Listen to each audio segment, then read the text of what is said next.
You're having an argument. Tensions mount, so you pull out your big guns, half-cocked. Moral principles you don't, can't, and shouldn't live by. Claiming the moral high ground, you say things like, be kind, as though you're universally kind. Don't be judgmental, as though you're never judgmental. Don't be intolerant, as though you tolerate everything. Don't generalize, as though you're not generalizing about their generalizations. Don't be negative, as though don't isn't negative. Yes, summon whatever half-baked moral principle helps your case in the moment, ignoring how unworkable it is. Hypocrisy doesn't result from having double standards, but pretending you have these single standards. No one does. Why? 3 reasons. Preference is relative. The more you want one thing, the more you don't want its opposite. If you really love equality, you really hate inequality. Turn up your likes, you're turning up your hates. No way out of that. Limited resources. The more caring, loving, and generous you are toward some, the less caring, loving, and generous you are toward others. We can't be caring, loving, and generous to everyone any more than we can make everyone billionaires. Paradox.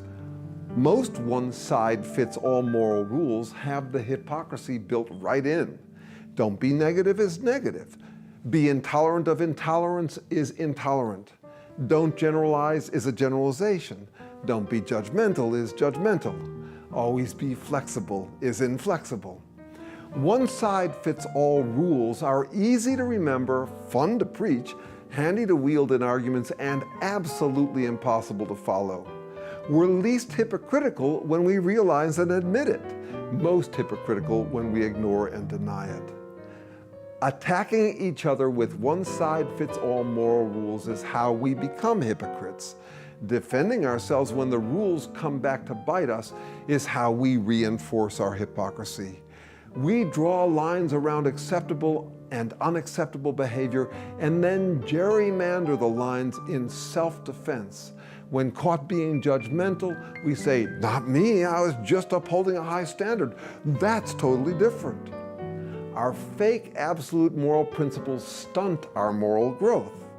Because we've decided we should always do this and never do that, we fail to get around to wondering where to do which. Admitting that these rules don't work, we stop pretending we're exceptions to life's balancing act. We stop pointing pious fingers at anyone who crosses the line wherever we happen to draw it to serve us in the moment. And we join the rest of humanity, trying to figure out where to draw the line, circumstance by circumstance. And a bonus, you remain steady in the balancing act when people attack you for crossing the line. You're being judgmental, they say. Of course I am, you say. The only question is whether I'm judging well.